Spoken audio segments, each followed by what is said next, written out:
Hello, good morning to all of you. Welcome to my lecture of Bookkeeping and Accountancy of Standard 12. I am Yogesh Athrekar from SDSM College Palghar, and today I am going to start with chapter number 1, that is Introduction to Partnership and Partnership Final Accounts.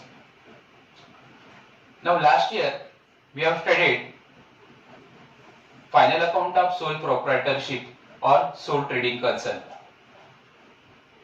Now sole trading concern or sole proprietorship has many limitations like limited capital, limited managerial abilities, limited finance, weak bargaining power, lack of stability, etc. etc.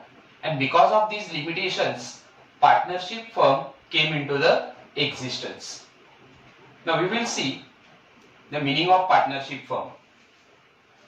Partnership is an organization where there is an association of two or more persons coming together to carry on a business with a view to share profit and losses of the firm.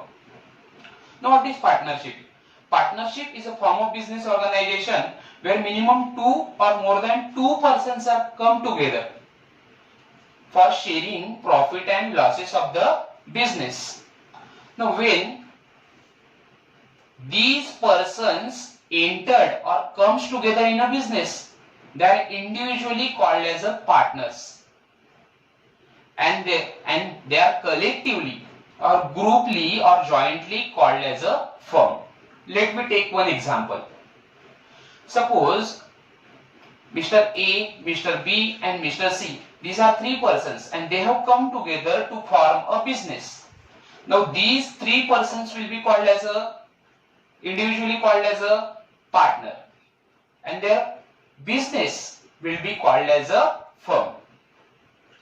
Now we will see the definition of partnership firm. According to section 4 of Indian Partnership Act 1932, partnership is a relationship between the person who have agreed to share profits of the business carried on by all or any of them acting for all. It means that there is this business is jointly owned, managed and controlled by all partners for sharing profit and losses of the business.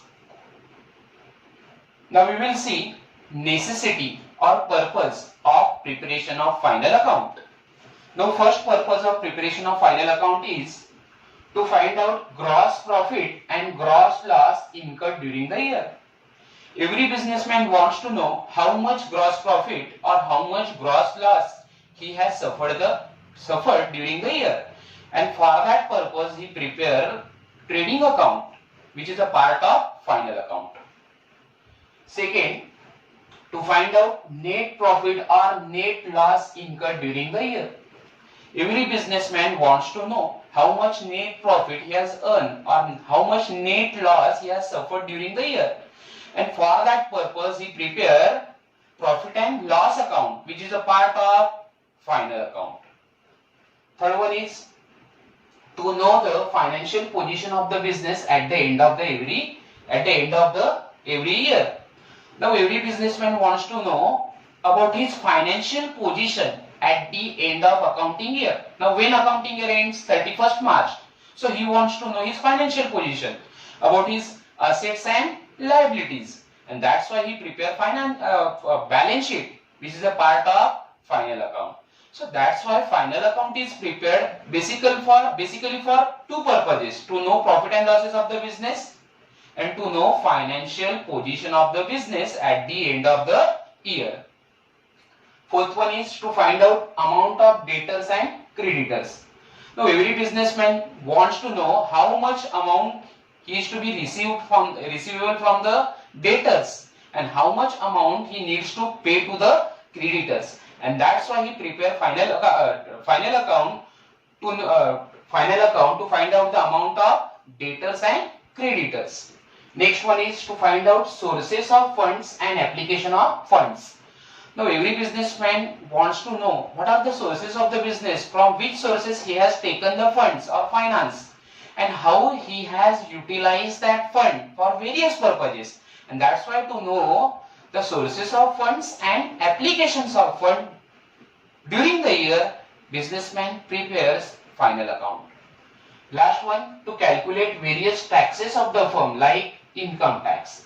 Now without finalization of accounts at the end of the year, businessman cannot come to know about his profits and losses. He cannot calculate tax on the basis of profit and losses, and that's why he prepare final account to know the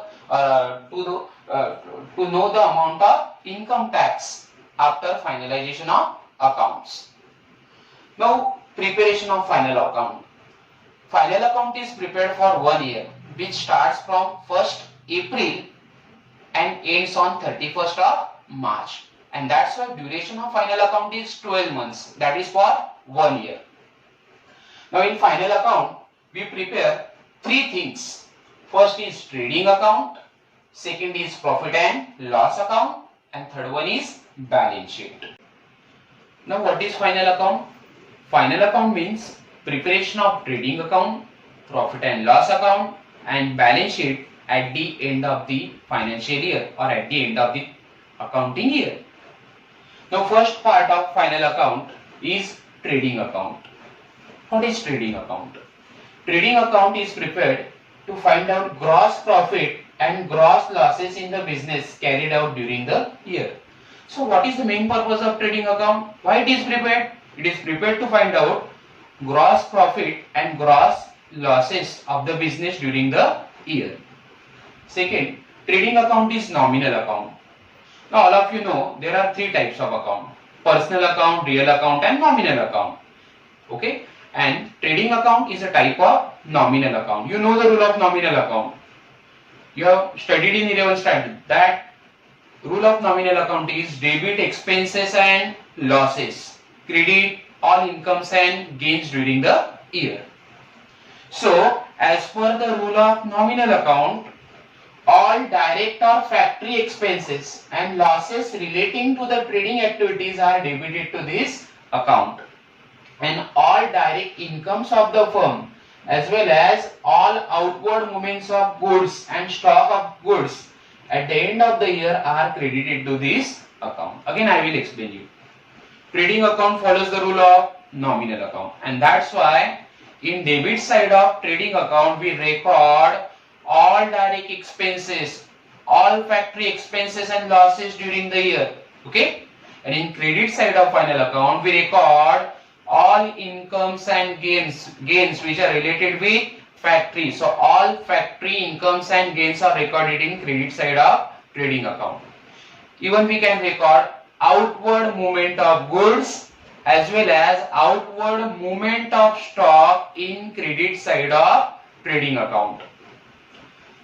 Now if credit side total of trading account is more than debit side, then account shows gross profit, and if debit side of trading account is more than credit side, then account shows gross loss. Whether it is gross profit or gross loss, it is transferred to profit and loss account. We will see this. Now you can see here, this is debit side of trading account, this is credit side of trading account. Okay, now if credit side of trading account is more, or total of credit side trading account is more than total of debit side, so there will be a gross profit. Why? Because in credit side we record all incomes and gain. Okay, and in debit side we record all expenses and losses. So if all incomes are greater or more than total of expenses side, debit side, then there will be a gross profit. Similarly, if total of debit side or expenses side is greater than total of credit side or income side, then there will be gross loss. So whether there is gross profit or gross loss, it will be transferred to profit and loss account. Now we will see pro forma of trading account. Trading account for the year ended 31st March dash and dash. This is debit side of trading account. In debit side of trading account, we record all direct expenses and losses of a business. Direct expenses and losses means all factory expenses and losses of a business are recorded in debit side of trading account. First of all, we will record to opening stock. Now closing stock of last year will be recorded in debit side of trading account. After opening stock, we will record two purchases. Now purchases means purchases of goods, not purchases of asset. Now goods can be purchased on cash basis or credit basis. Now from purchases, when we will deduct return outward means purchase return, we will get net purchases. Now what is return outward?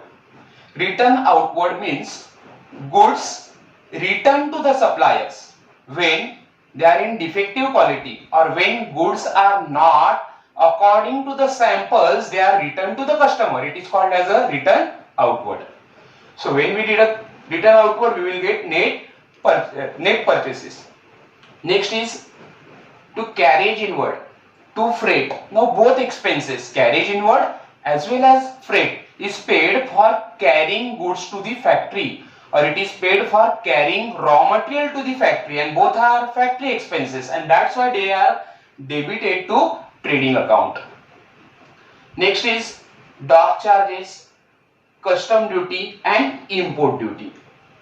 Now when we import goods from foreign countries, we need to pay taxes, we need to pay certain expenses, we need to pay duties. It is called as dock charges, custom duty and import duty. Now both are paid for bringing goods from foreign countries. Okay, both are expenses for a business, or it is factory expenses for a business, and that's why they are recorded in debit side of trading account. Next is to coal, gas, motive power, oil and grease. Now all these expenses are paid for manufacturing of goods in a factory. They are paid for production purpose in a factory, and that's why they are debited to trading account. Next is royalty on purchases or royalty on production. Now what is royalty? Royalty means amount paid to the owner for using his rights. For example, amount paid to the owner of the coal mine for using coal or for taking coal from his mine. It is called as it is an example of royalty. So royalty is a direct expense for a business because that product will be utilized in factory, and that's why it is debited to trading account. Next is primary packing charges. Now packing charges are like labor charges which are paid for packing of any material or goods in the factory. So it is direct expenses for a business, and that's why packing charges or primary packing charges are debited to trading account. Next is to manufacturing wages, to productive wages, to wages and salaries. Now these expenses are paid for manufacturing of goods or production of goods in a factory. It is direct expenses for a business, and that's why they are debited to trading account. Next is factory lighting and heating. Now factory lighting and heating is also paid for manufacturing purpose in a factory, and that's why it is direct expenses and it is debited to trading account. Next is factory rent and rates, factory insurance. Now both expenses are direct expenses for a business, and that's why both factory rent and rates, factory insurance are debited to trading account. Next is works manager salary. Now what is works manager? Works manager is head of production department in the factory. Okay, and that's why salary paid to the works manager is direct expenses or factory expenses, and that's why it is debited to trading account. Now we will see credit side of trading account. Now in credit side of trading account, we record all income and gains, factory income and gains, or we can say all direct income and gains are recorded in credit side of trading account. Now we can also record outward movements of goods or outward movement of stock in credit side of trading account. Now first is by sales. Now sales is recurring revenue for a business, and that's why it is credited to trading account. Because of sales we get revenue, because of sales we get income. Now sales can be on cash basis or on credit basis, but sales does not include sale of any asset. It includes only sale of goods. Now from sales we need to deduct return inward. Return inward is also called sales return. Now when sold goods or supplied goods are returned by customer because of various reasons, it is called as a return inward. Now from sales, when we deduct return inward, we will get net sales. Okay. Now next is by goods lost by fire or by goods lost by theft. Now because of both things, because of goods lost by fire and goods lost by theft, goods goes out of business. There is outward movement of goods from the business. There is physical loss for a business, and that's why it is recorded in credit side of trading account, because goods goes out from business. Next is goods distributed as a free sample. Now when goods are distributed as a free sample, it is just for promoting new product in the market. It is done for advertisement of goods in the market. Here also, because of free samples of goods goes out of business. Okay, there is outward movement of goods from the business, and that's why goods distributed as a free samples are recorded in credit side of trading account. Next is goods lost in transit.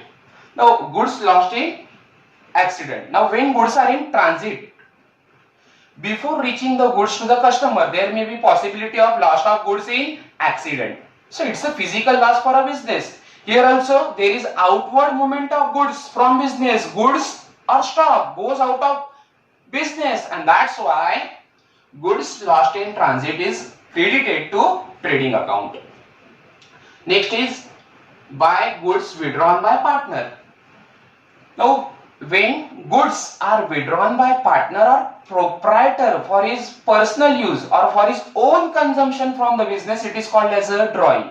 So because of drawing, there is outward movement of goods from the business, or goods goes out from the business, and that's why it is credited in trading account. Last is by closing stock. Now stock which is left or unused stock at the end of the year is called as a closing stock. Okay. Now we will do total of trading account credit side. If total of trading account credit side, that is income side, is greater than trading account debit side is a total of expenses. If total of credit side is greater than total of debit side, we will get gross profit, and that gross profit will be transferred. We will get gross profit here. Sorry. And that gross profit will be transferred to profit and loss account. Similarly, if total of debit side means expenses side or losses side, is greater than total of credit side, so there will be gross loss, because this total of expenses will be greater than total of income. So what we will get loss. That loss will be called as a gross loss, and that gross loss will be transferred to profit and loss account. Okay.